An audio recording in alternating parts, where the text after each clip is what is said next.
2월 25일 화요일이죠. 한국은행이 내수를 살리겠다는 핑계로 금리 인하를 단행한 다음에 그 다음에 우리나라 코스피의 실적이 굉장히 안 좋습니다. 게다가 금요일에는 블랙 프라이데이라고 할 만큼 주가가 급락을 했습니다. 자, 이렇게 주가가 급락을 하니까 뭐라고 해석을 하느냐? 트럼프가 바로 하루 전이죠. 다시 한번 멕시코와 캐나다에 관세를 부과하겠다. 이걸 다시 한번 확인했고요. 여기다가 중국에 대해서 10%의 추가 관세를 또다시 부과하겠다. 이렇게 말하면서 주가가 급락을 했다는 그런 해석이 나오고 있습니다. 자, 그런데 정말 이상한 점이 있습니다. 트럼프는 한국에 대해서 관세를 물리겠다고 얘기한 게 아니거든요. 트럼프는 어디까지나 멕시코와 캐나다에 대해서 3월 4일자로 25% 관세를 물리겠다. 그리고 중국에 10% 관세를 물리겠다. 이거 전부 다 어디까지나 한국이 아닌 중국과 멕시코, 캐나다 얘기입니다. 그런데 증시 하락률을 놓고 보면 웬걸 트럼프가 한국의 관세를 물린 것처럼 한국의 지수가 훨씬 더 많이 떨어졌습니다. 자, 트럼프가 관세에 대해서 발표를 한 것은 현지 시각으로 27일 아침입니다. 그런데 캐나다 지수는 0.79%밖에 떨어지지 않았습니다. 멕시코 지수는 좀 많이 떨어져서 1.9% 떨어졌고요. 자, 가장 이상한 점은 중국의 상하이 지수 같은 경우에 1.94% 떨어졌는데 한국의 코스피는 무려 3.39%나 떨어졌다는 겁니다. 아니, 중국은 이미 10%포인트 관세를 이미 트럼프 때 때려 맞은 다음에 추가로 10%를 더 때려 맞은 거거든요. 그러니까 합쳐서 20%의 관세를 더 추가로 맞은 건데 그런데도 불구하고 중국의 상하이 지수는 1.94%만 떨어졌습니다. 근데 웬걸 한국은 마치 관세를 때려 맞은 것처럼 코스닥 지수 같은 경우는 무려 3.49%나 떨어졌거든요.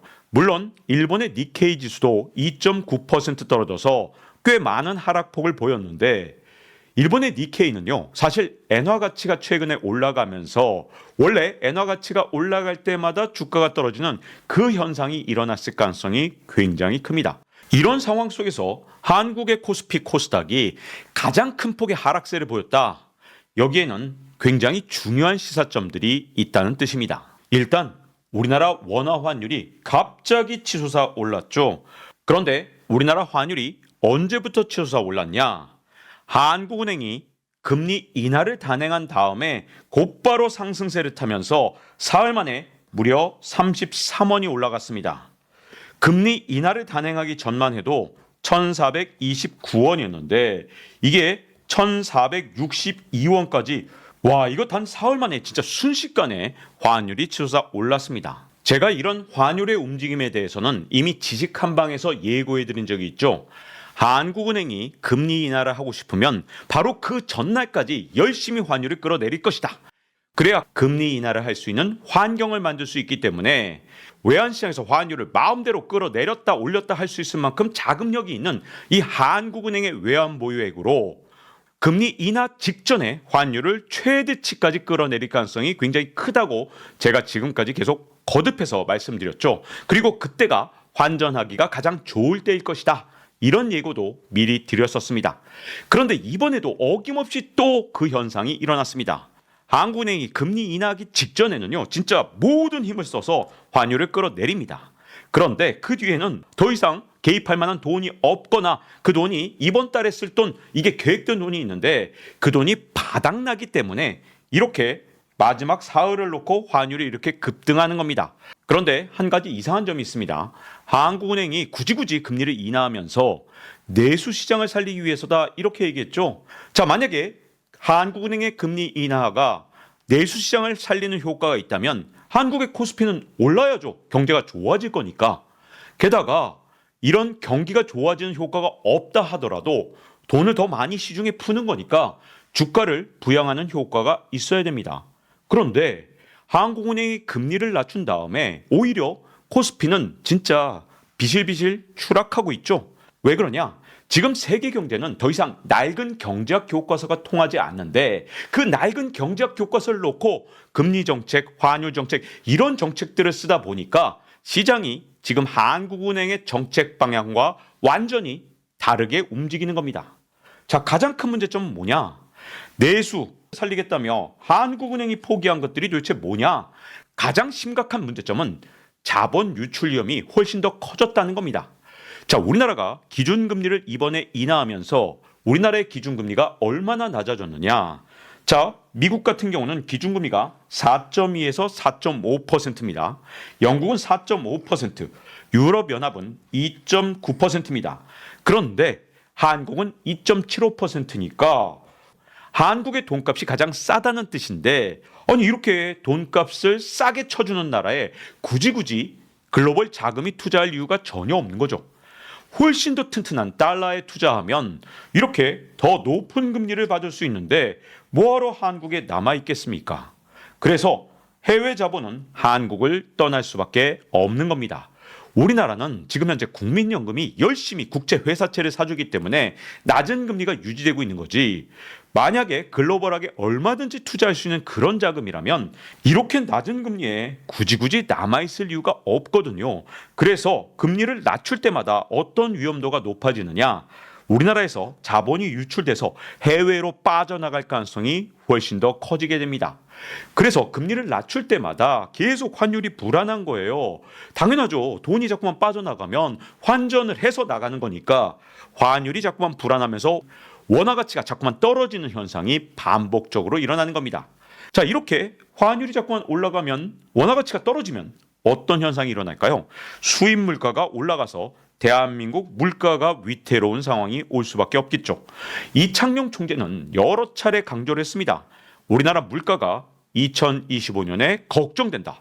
아니 그렇게 걱정된다면서 금리를 낮춘 겁니다. 왜? 내수를 살리기 위해서라고 주장을 했는데, 근데 돈을 아무리 한국은행이 뿌려도 자본이 유출돼서 다른 나라로 떠나버리면 아무런 소용이 없는 거거든요. 자, 그래서 경제학 교과서대로 금리를 낮추면 경기가 부양되는 게 아니라 주가는 급락하고 환율이 치솟는 그런 현상 때문에 오히려 경기가 얼어붙을 수도 있는 그런 위태로운 상황에 현재 우리 한국 경제가 놓여 있다고 볼 수 있습니다. 만약에 금리를 낮추는 게 앞서 말씀드린 대로 많은 부작용을 갖고 있지만 내수만이라도 살려준다면 금리를 낮추는데 동의할 수가 있을 겁니다. 그런데 이제 한국 시장에서는요, 돈푼만큼 내수 시장이 살아나고 활성화되는 시대는 끝났습니다. 이제 자금이 얼마든지 국경을 떠나서 다른 나라로 옮겨갈 수 있기 때문에 금리를 낮춰서 한국의 돈값만 유독 낮아지면 자본이 해외로 유출되면서 이게 오히려 물가 상승을 가져오고 내수 위축을 가져오는 그런 새로운 시대로 바뀌었습니다. 지금처럼 글로벌화된 시대에서는요, 아주 작은 정책 하나만 집행한다 하더라도 글로벌 시각에서 봐야지 이걸 국내 요인만 놓고 보고 정책을 집행하면 아주 크나큰 오판을 해서 경제를 오히려 망가뜨릴 수가 있습니다. 게다가 우리나라는 또 다른 문제가 하나 더 있는데 이미 유동성 함정에 빠져 있다는 겁니다. 이게 무슨 뜻이냐? 한국은행이 아무리 금리 낮추고 돈을 아무리 풀어도 사람들이 소비와 투자를 늘리지 않아서 이게 아무런 경제적 효과를 가져오지 못하는 현상을 뜻합니다. 자, 우리나라는 국내외 정치적 불확실성이 증폭되면서 사람들이 지금 다 불안해하고 있거든요. 그래서 소비 심리가 진짜 잔뜩 위축돼 있기 때문에 돈 푼다고 해서 소비가 늘어나는 그런 상황이 아닙니다. 그리고 여기다가 또 하나 중요한 게 있죠. 우리나라는 구조적인 성장 약화 문제가 있기 때문에 돈 풀어도 기업이 지금 현재 투자를 꺼리는 상황입니다. 지금 금리가 조금 낮아진다고 해서 기업들이 투자를 늘릴 수 있는 환경이 아니라는 겁니다. 그래서 대한민국 경제 상황은 전통적인 경제학 교과서를 본다 하더라도 유동성 함정 상황이어서 돈을 푸는 게 경제적으로 실물 경제에 큰 도움이 안 되는 상황, 그런 함정에 빠진 겁니다. 자, 이런 상황을 모두 다 무시하고 한국은행이 금리를 낮추면서 계속해서 돈을 풀어 제낀다. 그러면 많은 돈이 해외로 빠져나가면서 환율은 계속 들썩거릴 겁니다. 그리고 일부 돈이 한국에 남아 있을 텐데, 근데 경제도 안 좋고 미래 전망도 불투명한 상황에서 기업들은 투자를 꺼리고, 자, 그러면 그나마 투자를 할 수 있는 부분이 어디에 있을까요?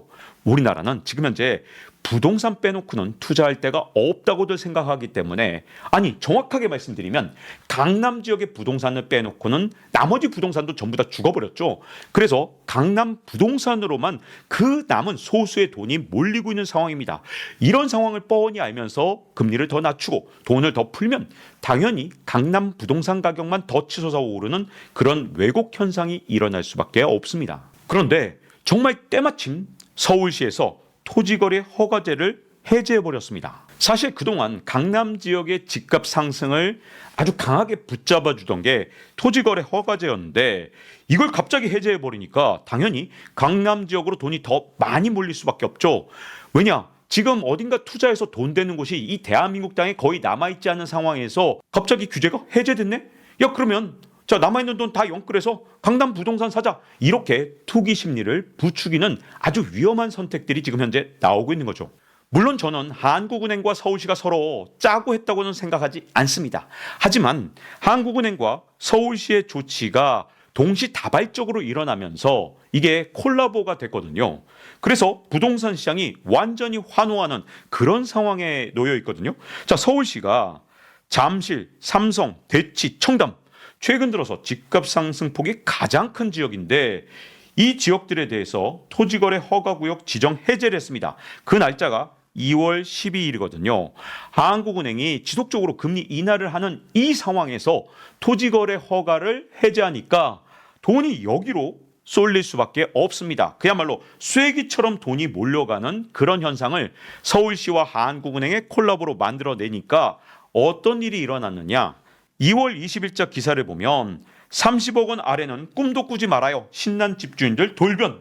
이런 기사가 있습니다. 지금 국평이 30억 원 아래는 꿈도 꾸지 말라. 이렇게 기사가 나온 거예요. 와, 잠실 같은 곳에서 국평이 이젠 30억 원이 넘는 시대를 결국 만들어냈습니다. 자, 이렇게 들썩이는 잠삼대청, 잠실과 삼성, 대치, 청담, 이 네 곳을 잠삼대청이라고 아예 이렇게 용어를 만들었더라고요. 2월 27일 기사 제목을 보면 토지거래 허가제 해제에 이어서 금리 인하까지, 그래서 인근 지역까지 집값이 껑충 뛰었다라는 기사가 나왔습니다. 그러니 서울 강남 집값이 목표였다면 한국은행과 서울시의 콜라보는 성공한 셈이 됐습니다.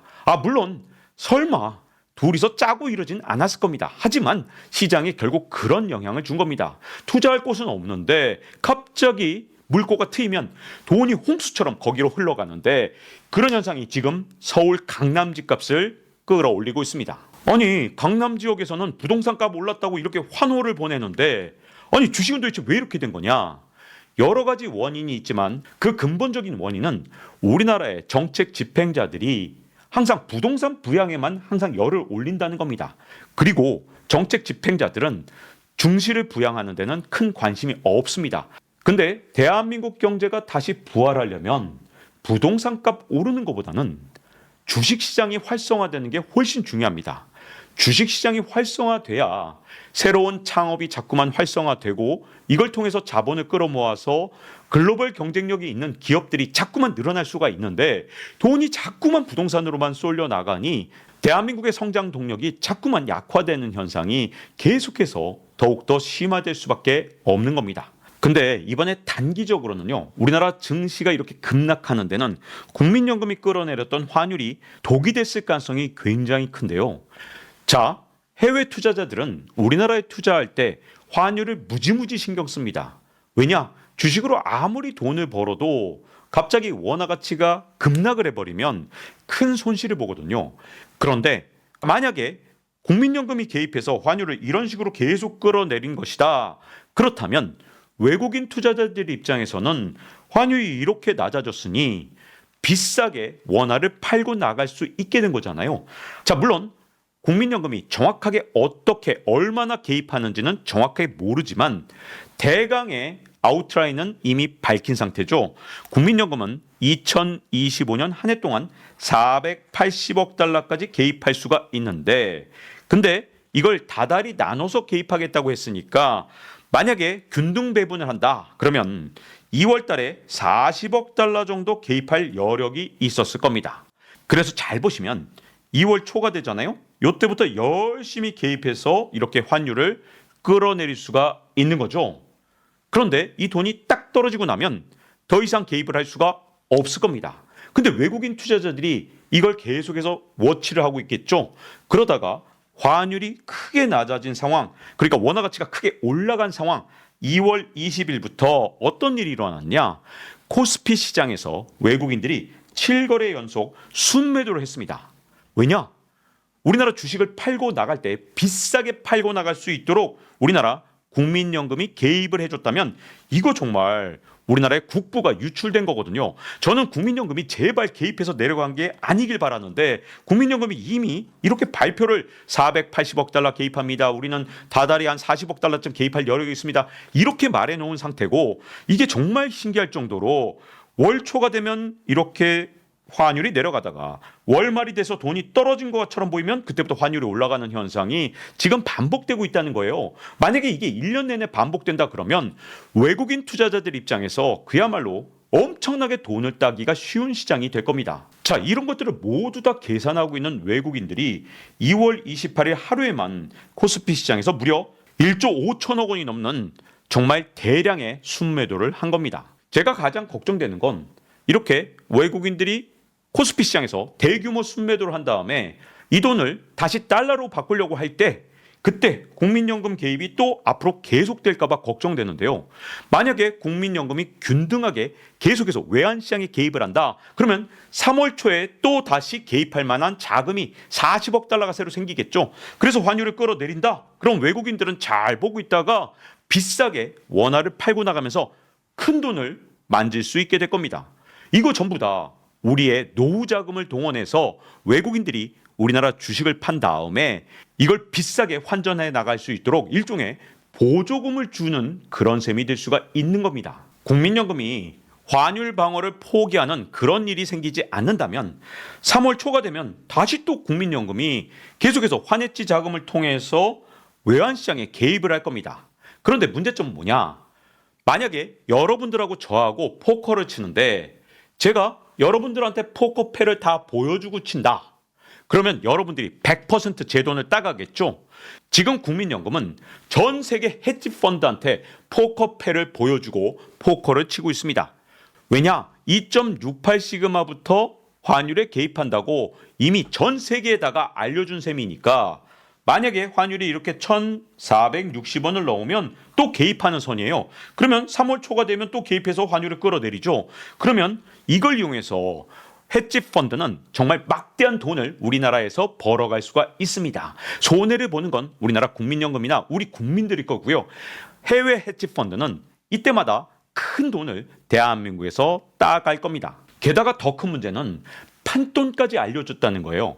우리나라가 480억 달러의 개입 여력이 있고 이걸 균등배분해서 한 달에 한 40억 달러쯤 개입할 수 있다라는 그런 시그널을 이미 해외 헤지펀드에 다 줬기 때문에 패만 보여주는 게 아니라 판돈까지 다 보여주는 거니까 지금 한국의 외환시장은 헤지펀드가 앞으로 1년 내내 100% 돈을 딸 수 있는 그런 시장이 됐습니다. 물론 댓글에 또 이렇게 달리겠죠.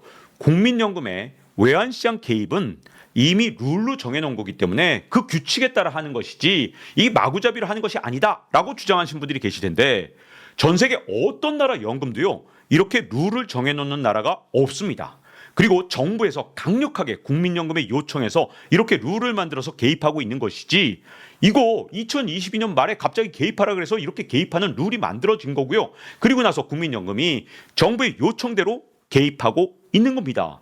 근데 왜 다른 나라 연금들은 이런 룰을 만들어 놓지도 않고 또 공표하지도 않느냐? 패를 보여주고 외환시장에 개입하는 거기 때문에 헤지펀드한테 막대한 돈을 벌어줄 기회만 만들고 정작 연금은 막대한 손해를 볼 수 있기 때문에 이런 멍청한 룰을 만들어선 절대 안 되는 거였습니다. 자, 그런데 한국은행은 지금 금리를 계속 낮추면서 돈을 시중에 뿌리고 있어요. 그러면 우리나라 원화 가치는 계속 떨어질 수밖에 없는데 이렇게 떨어진 원화 가치를 국민연금 동원해서 억지로 끌어올리는 상황이 계속해서 달마다 반복되는 이거 진짜 제가 보기에는 너무나도 답답한 상황이 반복될 거예요. 아니 한국은행이 돈을 계속 풀면서 도대체 이 환율 급등을 도대체 어떤 수로 막겠습니까? 국민연금을 녹여내는 이런 방식으로 막고 있는 거 진짜 이게 정상적인 금융정책이나 통화정책이라고 볼 수 있는지 저는 정말로 의문이 들 수밖에 없습니다. 게다가 국민연금의 환해지는 절대로 공짜가 아닙니다. 미국하고 우리나라 금리만큼 환해지 비용이 들어가는데 지금 금리 격차가 1.5%포인트에서 2%포인트 이 정도 차이가 나기 때문에 환해지를 유지한다? 그러면 어마어마한 비용이 앞으로 들어갈 겁니다. 근데 이거보다도 더 문제는 만약에 환해지를 실패한다. 그러면 천문학적인 손실을 볼 수밖에 없는데 과연 이거 누가 책임질 겁니까? 2022년 말에 정부가 이런 이상한 요청을 하지 않았다면 국민연금은 원래 이런 환해지를 하지 않았을 겁니다. 그러니 이걸 지시한 사람은 더 이상 책임지지 않을 거고 결국 그 손해는 국민연금에 가입한 우리한테 돌아올 수밖에 없다는 뜻이 됩니다. 지금 글로벌 경제 환경이 완전히 바뀌었는데 30년 전 경제학 교과서에나 나올 만한 그런 방식으로 금융 통화 정책을 쓰게 되면 대한민국의 미래가 조금 더 어두워질 가능성이 클 것 같습니다. 대한민국 국내 시장만 보고 이렇게 금융 통화 정책을 쓸 게 아니라 달라진 글로벌 금융 환경을 보면서 정말 치밀하고 그리고 조금 더 세련된 방식으로 금융 통화 정책을 바꾸지 않는다. 그러면 그 고통은 나중에 우리 국민들이 지게 될 가능성이 너무나도 큽니다. 자, 박종원의 지식한방 이제 마칠 시간이 됐고요. 다음 시간에 뵙겠습니다.